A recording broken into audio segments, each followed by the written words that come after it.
Nick Hamm, the myth, the man, the legend. Welcome to the podcast. Thanks, John. I appreciate you guys having me. And pretty well known in the ecosystem, to say the least. But to take a step back before you got into the Salesforce world back in the late 2000, 2008, 9, I believe, somewhere in there. What were you doing before you got into Salesforce? Yeah, so like a lot of folks, especially in the early 2000s, kind of fell into Salesforce by accident. I actually went to school to be an electrical engineer and graduated, and pretty much knew before I graduated I didn't want to do electrical engineering as a career. Had some sort of like experiences with large companies in my early career that made me realize like, hey, I kind of like the smaller kind of startup world a little bit better. And at that time in the early 2000s, I had friends and family in the mortgage industry, and it was a very lucrative sort of business during that time. And found myself kind of falling into that industry, actually doing some sales and sales management and marketing and scratching that sort of like being around people itch. That industry quickly went downhill around 2005, 2006 timeframe, and I was out of a job. So during that time, I was kind of looking to get back into the IT space, which I had done some of early in my career, and was searching job boards, applying to pretty much anything I could find, and I found a job posting for a CRM project manager, and I was like, oh, I know what CRM is, and maybe this would be a fit. And so it was a husband and wife team that the husband had worked for Salesforce pre-IPO. The wife was the brains of the operations. She actually was doing all the implementations for his customers, the data migrations back in those days from Act and Goldmine and all those systems. And went and had a breakfast with this gentleman. His name's Adam Weeb. He's a legend in the ecosystem as well. Been out of it for a little bit, but at a place called Karma Cafe. And he introduced me to what Salesforce.com was. And I had built applications on Access and some SQL Server stuff, and that back in the day. And when he was showing me that I could basically create a custom object that already had a UI and was available on the web, and I could do all this in just minutes, I was pretty blown away. And I was working out of his house the next Monday, consulting. So trial by fire, just learned the platform really quick. Was on my first implementation within the first 2 weeks. Spun up a dev org. I still have that dev org from back in 2006. I just learned everything there was. There was no Apex then, so it was just custom objects and workflows and validation rules and some security and stuff. So it wasn't too bad to get up to speed. But we that was a company called InfoWelders, and we grew that company over about 6 years, and eventually sold that company to Aperio, where I was very fortunate to join a lot of the smartest people I've ever worked with, and learned a ton about consulting, to learn a ton about growing a business, to just learn a lot in general. That's sort of where I would say matured my career in consulting, and kind of it's all history from there. So I'm assuming in electrical engineering, did you get at least some basic computer programming kind of classes as No, part of that program? basic, not even basic assembly language, for a Yeah, little bit of Fortran maybe back in those days, but not really computer programming. That was all kind of hobby stuff. I built computers when I was a kid and was into that kind of stuff. So sort of self-taught on the computer science side. Obviously, I actually did some IT consulting, like traditional Exchange servers and Active Directory and all that good stuff back in the early days, which gave me a big appreciation for the cloud, right? And just what simplicity that brought to implementing technology for companies, right? I could just log into a web browser and build this amazing application for a company in minutes or hours, versus like the work that I was doing before, when I would spend all day just trying to troubleshoot why email wasn't going through an Exchange server because some DNS setting wasn't correct somewhere, right? right. So it was apparent to me early on, just again, like the first time I saw Salesforce and what it could do, just the power that it had to bring efficiency and scale to a lot of these companies who were spending months or years building these applications that were subpar, frankly. And Sure. it was just, again, apparent the sea change that Salesforce was going to bring to technology. And I'm guessing, I think you're similar to me a little bit. So are you an entrepreneur at heart? That's kind of what I'm kind of feeling. Yeah, I mean, Even it back runs in in the the day, you kind of family. knew it. Yeah, like again, like my early co-ops in engineering school were at large large corporations, some of the biggest corporations in the world, where you just kind of fit into a little box, right? And like you do your things within this little box. I'm more of a like I want to have my hands in everything kind of a person, right? And do a little bit of everything. So definitely have some entrepreneurial history in the family, and I'd say I'm probably a better entrepreneur than employee, And so I knew that at some point that was going to be part of the journey. So Nick, you've been in this ecosystem for quite some time. You are a very hands-on consultant. So why build an expert network, like an expert network community versus, starting your own SI? Yeah, that's a good question. I mean, working and helping to grow info welders from a couple folks all the way through an exit to one of the premier SIs at that time. I got a taste for, what that was like. And, it was really cool being a part of that journey because I did get to be really hands-on with customers. I got to be really hands-on in guiding the business and forming the business, along with a lot of other smart people. That was a really fulfilling experience. I loved my time at Aperio after that. That was a different experience, right? It's a big company, high growth, and a totally different customer base really than what we were working at in small SI, right? You're talking about enterprise versus, sort of small to mid market. So it is different. And, there were a number of growing SIs in the space at that time. But, what I really started to realize was that while the technology was changing, the way that a lot of these SIs were coming into the Salesforce space, they were really applying all of the same old consulting practices to this new way of technology. And it caused a lot of friction a lot of times. There was not enough good talent, frankly, in the ecosystem at that time. Like talent was at a premium. And demand was way higher than supply at that time. And so, those were sort of few things that for me started to form in my mind. Like, I think there's an opportunity here. And number one, to, remove friction from the consulting process, right? There's always friction in uh, the scoping and then like the project kickoff process when you're handing it off from the people who did the sales to the people who are going to go do the delivery. There's friction on, hey, you promised this in sales, but actually when we get, this is the scope and we get into the project, like now that's going to be a change order to do that, right? Or, actually I need to extend the project by this much longer. It's going to be this much more money to do that. So that was one part of it. I didn't like sort of the friction parts, the pieces of the process that while you're trying to do something really transformative for a customer and do right by them, that sort of the constraints of how the engagement was set up or how the engagement had to work because of the structures of the companies didn't allow that to be smooth. The second part was the talent part, right? And I was very fortunate to build a great network within the ecosystem. Fortunate to be a part of the Salesforce MVP program early on and work alongside both the people that I worked with and more broadly in the community, some really, really bright people.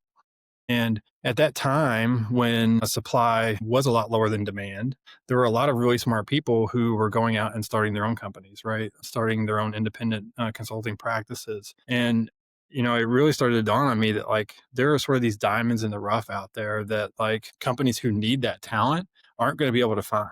Right. Really, the big consulting companies sort of had a stranglehold on all the best talent.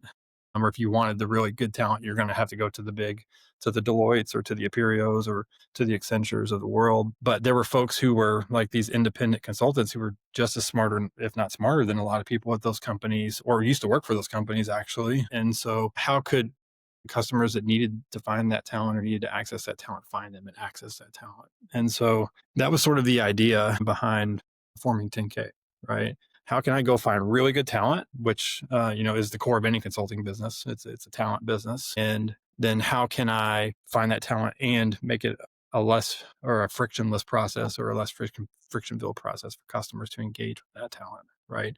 But still provide the high level of service that consulting companies provide, and then still provide an experience to that consultant that allows them to be independent and do their own thing and do what they want to do, right? Because there's a reason that they're independent.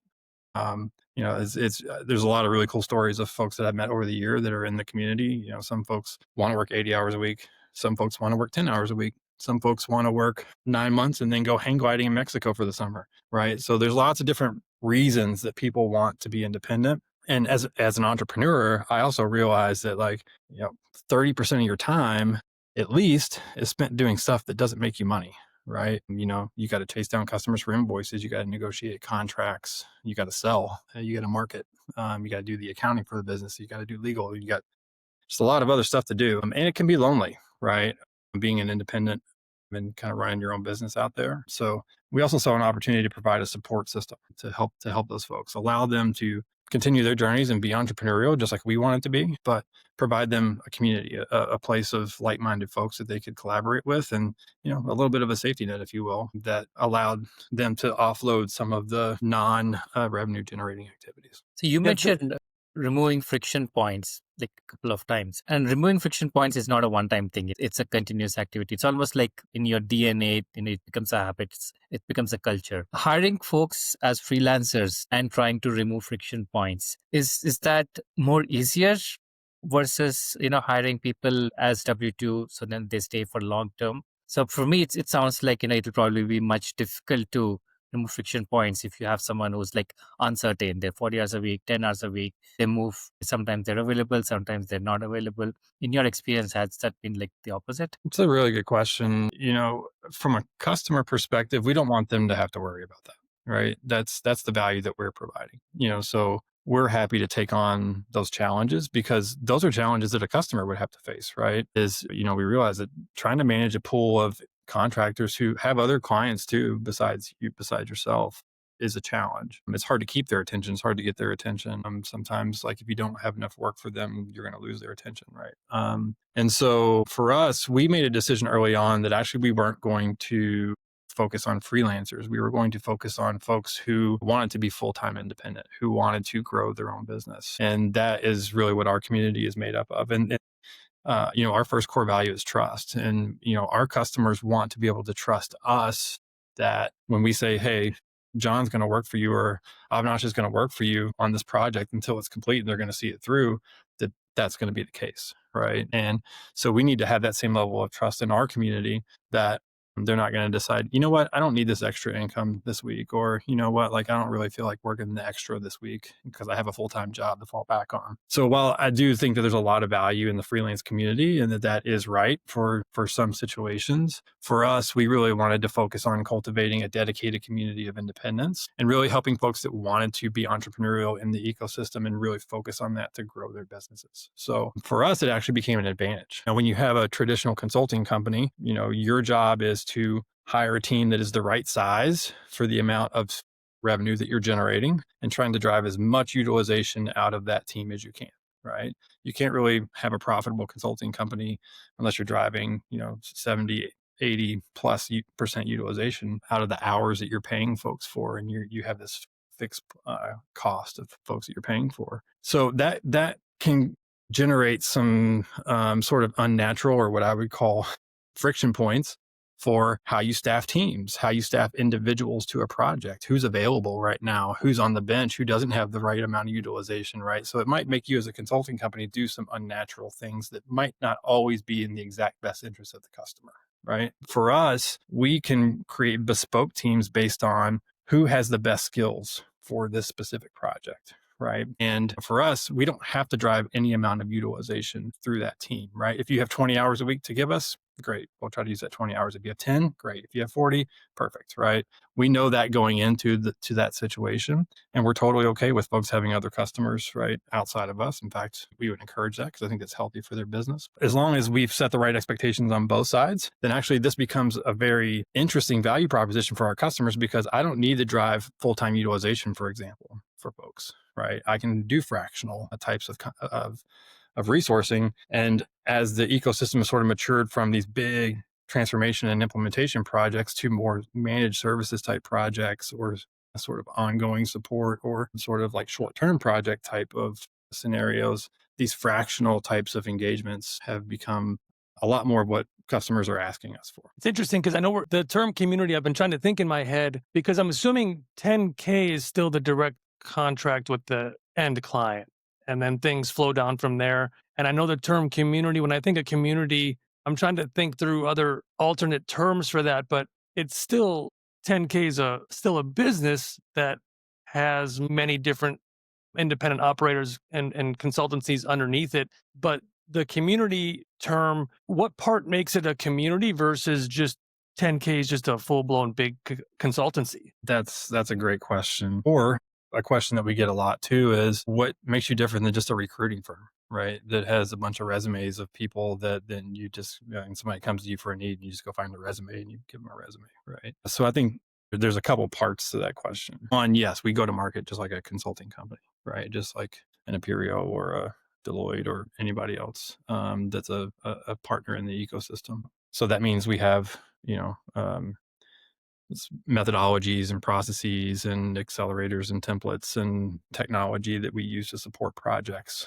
That's where we're a lot different than that recruiting firm per se, right? That's going to just find you someone and connect you with a person. We're not a matchmaker, right? We're just, hey, you two, you might like each other, right? Go work together for a little bit. But when we engage is with specific methodologies and ways of doing work that we've developed over, our experience in the ecosystem. So we do go to market like a consulting company, but our talent pool is a lot different than now. A lot of consulting companies use contractors to sort of fill in gaps or to buffer capacity with their team or things like that. But, where we're different is that is our entire community, right? And what makes it a community is a great question. So one is like we do vet everybody that comes in. So there is sort of a minimum threshold or a minimum bar based on the types of work that we chase, right?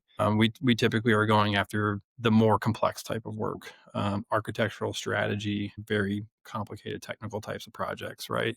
That's the type of work that our community wants and where we feel like we have a gap to fill and can really succeed. So we do have certain qualifications and thresholds to come into the community. So that's sort of the first thing. We're not just looking for like, hey, how many people can we find?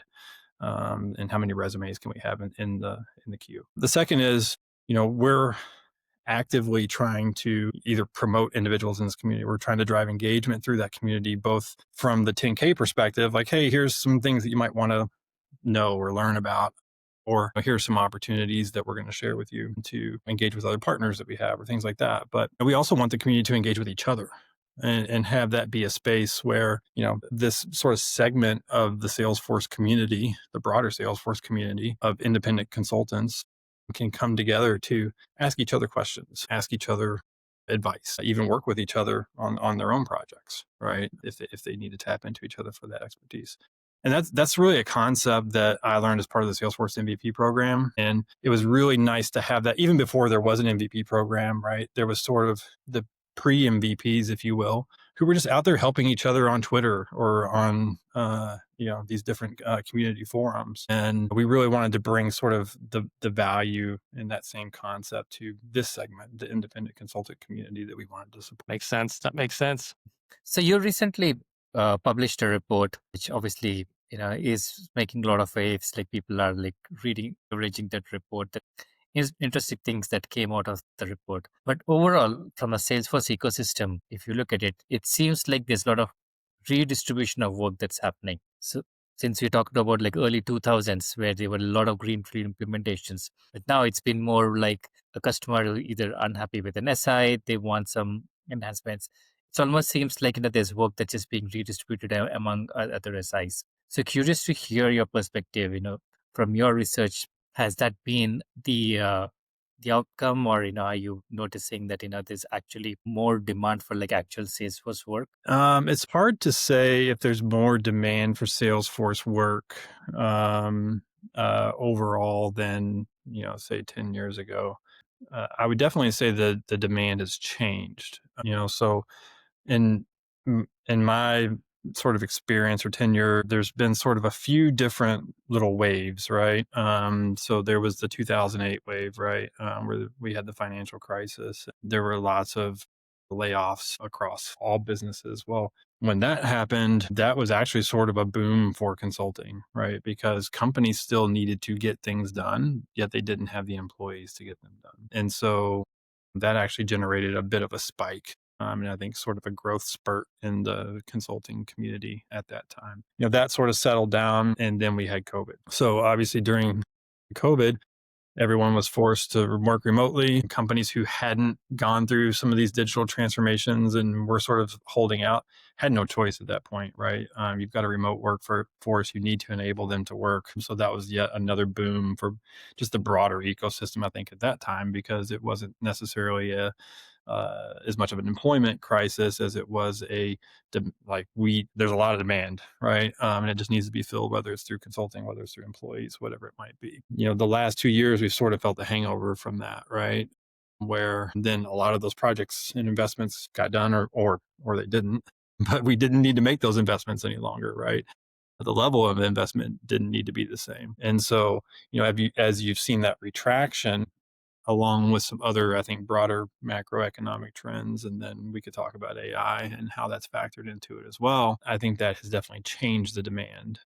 Our report over the last, I think it's 2023 and 2024, there were huge decreases in the demand, although we had seen a huge spike going up to that, right? Has that reset to 2022 levels? Maybe. But I think what's compounded that is supply never declined during that time, right? Supply increases have been very consistent. And, the introduction of Trailhead, however many years ago now, probably 7 years ago now or 8 years ago, was a huge part of driving people to the ecosystem. And, that has never slowed down. So, it's a complicated situation, right? You have these demand ebbs and flows. You have a pretty constant supply increase. But then, what we've seen over the last few years is Salesforce's growth has slowed down tremendously, right? Several years ago, they were growing at 25% a year. Now that's 7% a year, right? So, I think you have an interesting, and I posted this on LinkedIn a few weeks ago, and it got a lot of people talking about sort of the intersection of the growth of just the partner ecosystem. If you look at that, it's growing 20+% year over year. Yet at the same time, Salesforce's growth has slowed from 25% to 7%. It's a really interesting sort of intersection of those two things. And I think it's created, along with some of these other factors, a really interesting dynamic in the ecosystem. It's not that just like there aren't any jobs out there or there's no demand, right? Because there's still a lot of demand out there. There's still a lot of jobs out there. But I think companies are becoming much more focused and selective in the types of roles and the types of work that they're doing at this point. And so when you add AI into that, you add some broader macroeconomic uncertainty. It's creating a lot of uneven demand and a lot uneven. Like, I think you could talk to some people and they're like, what, we're doing really well right now. And you could talk to a lot of people and say, this is the worst time it's ever been. Right. So it's a very, very interesting time for sure. The way I look at it, how many years have you been doing the report, if you happen to know, the I ecosystem, the think this town was the 8th year. It's funny. I was just talking to somebody about this. Like, I think we've been doing it for 8 years, and it really takes about 6 years for people to start recognizing that we're doing it. I think this was the 8th year. I love it. And I look forward to it every year. And kind of an odd question, but like when you knew the two reports, like you mentioned, I think 2023, 2024, the data didn't look great for the ecosystem. Are you a little nervous isn't the right word, but it's like, I got to send this out and people are maybe not going to like it of how things look. Or were you like, I got to get this out there? Well, obviously, the data is the data is. Don't shoot the messenger. Yeah. Yeah.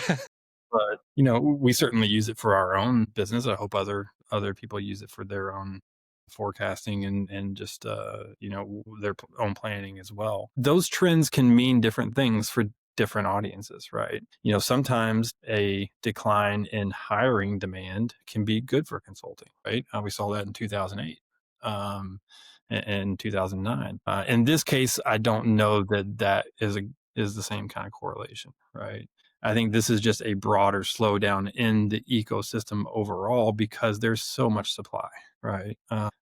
So much, FTE supply. There's so much consulting supply, and there's still a ton of demand out there. But I do. It just sort of feels anecdotally like we've reached a saturation point, right?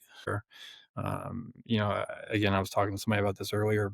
I've been doing this about 20 years, and this is the first time I can really recall in that 20 years where, as a partner, we are more focused on going and creating demand with customers than we are trying to keep up with the demand that customers are bringing to either Salesforce or to us, right? So, that's a different feeling. I don't remember.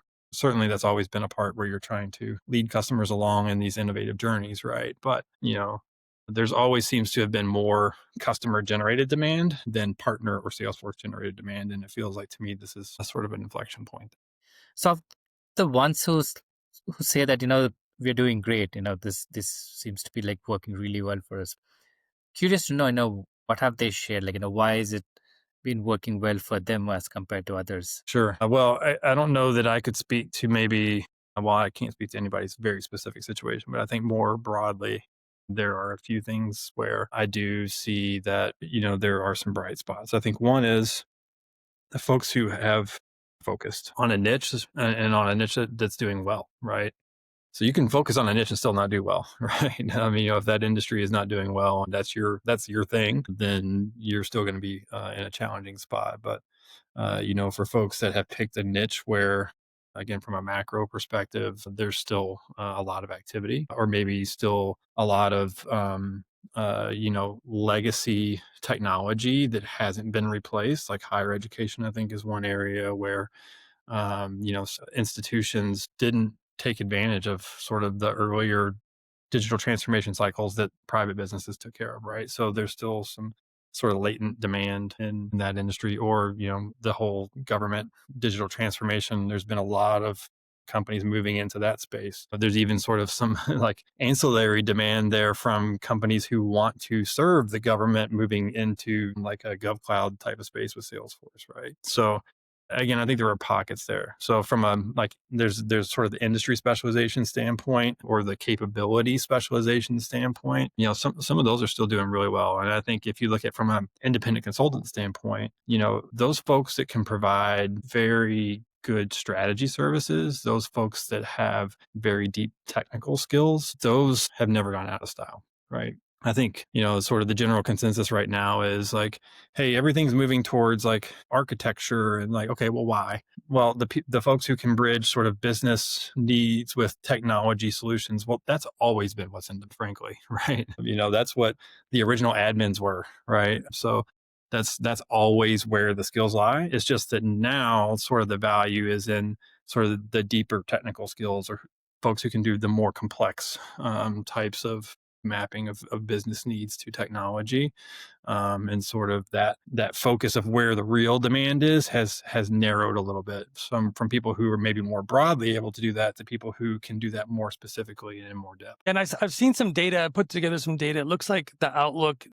don't know if I necessarily believe it or trust it, but some reports, it's like Salesforce Consulting's looking to double, if not triple, possibly by 2032, somewhere in that time frame. And back to that 2023, 2024 period, especially the hangover over COVID. It's just my thought. I'm interested to hear your perspective, but I think right when people had to go distributed and go to cloud, right, they got Zoom. Like Zoom stock went up like a gazillion percent. And you can easily switch from like a Zoom to a Teams, right? It's not a big deal. A company can say we're not using Zoom anymore. We're going to use Google Meet or something like that. But I think with the investment that these companies put into their Salesforce investment, I think after 2023, 2024, they realized you can't just switch to something else that easily. And I think that's part of why some demand is really starting to pick up again. Didn't know if that's your perspective as well, but it's almost like they invested so much into Salesforce. It's not something you can just replace easily, like a Zoom is the way I always kind of categorize it. Yeah. Do you have any sense on that? Yeah, I mean, look, there's gravity around data, right? I mean, that's why Salesforce's big play now is Data Cloud. That's like their fastest growing product, the one that they want everybody to use. It's going to underpin everything because there's gravity around data that you create somewhat of a black hole there, right? The higher the gravity, the harder it is to escape. So, that's absolutely true. And we saw how hard that was because all those companies spent hundreds of thousands or millions of dollars moving off of the last platforms that were hard to move off of onto Salesforce, right? So that it's hard to do. Now, will it always be that hard? No, I think at some point in the next, I don't know how many years, 5, 10 years, right? It won't be that hard, right? And Salesforce understands that, which is why they've quickly moved into, I think Parker Harris said it. He's like, look, if we're not all in on this AI thing, we're dead, right? We're done. We have to, right? We have to do that to survive. And he's right. Now, will that play out successfully? Who knows? We'll see. But actually, I think right now, Salesforce has a really interesting value proposition around data and AI that really almost none of the other AI players have. Now, will it be the winning proposition? I don't know. I think part of it's going to be based on them getting the technology to a point where the pricing is competitive, the capabilities are competitive, and all of that. But we're about to release a white paper on this in the next week or so. But and I think Aaron Levy with Box said something similar to this about a week ago on LinkedIn. If you want to follow him on LinkedIn, he's actually got some really insightful stuff to say about AI in business. But with SaaS applications, one of the biggest challenges has always been adoption, right? It's not the features or the technology or the capabilities because they have the capabilities, right? It's more about, can you get people to use it? Because of poor change management or poor implementation or bad data or whatever it is, like, it's hard for companies sometimes to get the ROI that they want out of the platform merely because of adoption, right? Well, why do you want adoption? You want adoption because then you have better data. You want better data because then you have better analytics. You want better analytics because you can make better decisions as a business, right? And then you can be more efficient or grow your top line or shrink your bottom line or whatever it is, right? So the play with agents and Salesforce actually is super powerful because now you can have agents that are adopting the system and they adopt it 100% of the time, right? They don't just they don't get busy and not do the updates to the record, right? They don't forget to log that sales call. They don't forget to update that field or update their pipeline, right? So I think there's actually a huge opportunity for creating agents that drive much higher data quality and much greater insights for the business because they are consistent, because they're accurate. And so this is a really unique value proposition. When people say SaaS is dead, like, I don't think so. I don't think SaaS is dead actually, because you can't do some of this stuff with an unstructured database, right? And so there's still a place, a time and place for a structured database, relational database, that holds your customer information and all the information about your customer in a way that you can action and run automations, and that you can run reporting and all those sorts of things on. I think Salesforce actually has a really unique position. That's why I've said a couple times, publicly, that I do believe in the opportunity that Salesforce and AI together have. Can we realize all that today? Not maybe in the way that I would like, but I think the promise is definitely there. And we're in the early stages of this whole game, right? We are in the first inning. So there's a long way to go still. And I'm still actually pretty excited about the opportunity. So the 10K expert community members, they constantly build stuff, especially using like Agent Force. Like there's some really cool products that have already been built that are out there. Have you had a chance to leverage AI internally? I don't know if you're comfortable talking about it. Just curious to know. Yeah, I mean, we got to drink our own champagne or eat our own dog food or however you want to put it, right? So, we are just like Salesforce customer zero on Agentforce. We use Agentforce to support our expert community to do, obviously things like Q&A through knowledge, right? What's our integration methodology, right? What does this status mean on a story? So we can answer some of those and help with some basic automation. We have some really unique sort of things that are unique to our business where we don't pay paychecks, we pay invoices. All right. So folks need to submit invoices, verify invoices, things like that. Those are good opportunities to use AI. And then looking at what's the bane of every consultant's existence? What do you think that is? What does every consultant hate to do? Invoicing, Log time. tracking down Log payments, their time. Busy contracts, work. log time. Yeah. Busy Log their work. time. Right. That is the worst. So, that's the next big area of opportunity for us, right? How do we make that easier and potentially automate all of that, right? We do use other AI outside of Salesforce as well. We integrate some like OpenAI and Claude and those things with Salesforce as well to do some things that help us with services automation, services efficiency, things like that. And we use it in our pre-sales process to make those much more efficient.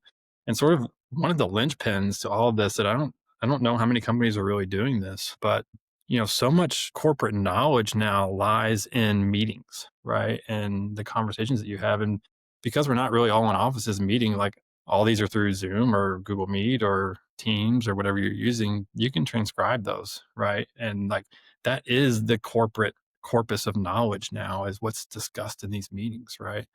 That can provide a lot of power to agents to ensure that things are followed up on. To say, for example, if we have a sales call, it's really easy for me to extract, like, what are the things we talked about? What's the scope that the customer wants to achieve? What's their timeline, right? Without having to try to miss something because I was trying to talk and type at the same time, right? So if I'm doing a discovery meeting with a client, and I'm going in and asking them about their business and their process, and like, what do they like? What do they not like? What would they like to change? How would they like something to work? Right? Those can very easily be transcribed into user stories, right? That I can go start executing and building on. Like, those drive efficiency. Now, that a whole new challenge to the ecosystem, right? Because if I'm driving efficiency in my delivery process, it should get cheaper, right? Well, if everything's getting cheaper, that's actually lowering, if the amount of services stay the same, but the prices all go down, right? That's actually lowering the TAM, right? And lowering sort of how much services are going through that market. So it's a really interesting inflection point for services companies to figure that out, because, now you have to, growth was not necessarily in the cards for a lot of companies these last couple of years. It's like staying flat is the new growth, but really focus on profit and how can we increase that net profit margin. Well, if you're trying to increase the net profit margin while you're driving down your top line, right, that's a really interesting problem to try to solve. By the way, at the same time, everything's competitive, right? Everything's super competitive, so we're all fighting over the same sort of pie.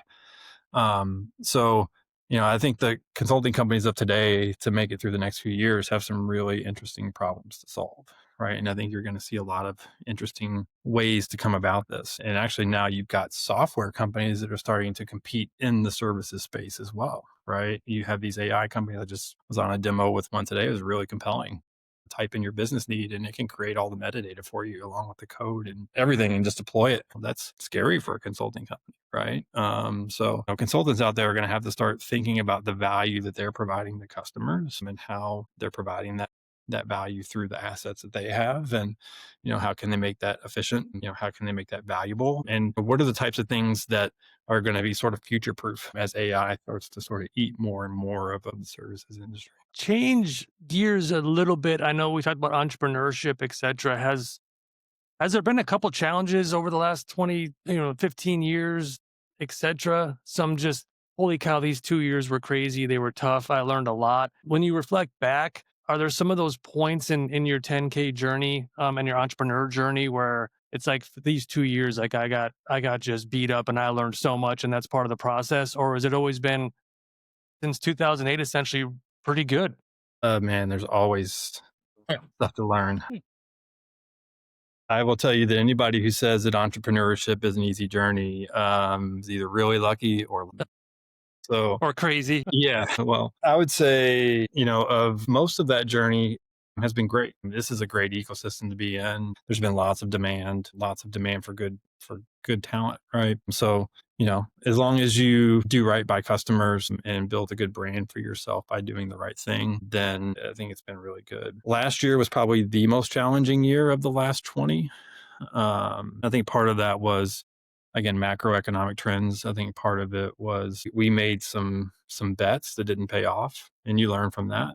Um, and you learn that, like, hey, maybe I shouldn't have done that in hindsight. Or, you know what, we were going to try that either way, and it just didn't work out that time. How can we maybe do that better the next time? Right. So I think as an entrepreneur, like, you have to make some bets like that, and you have to make some mistakes. And the key is just that you're learning from them. Right. And at the same time, you're doing the right thing by both your customers and the folks that are along on the journey with you. It hasn't always been smooth, that's for sure.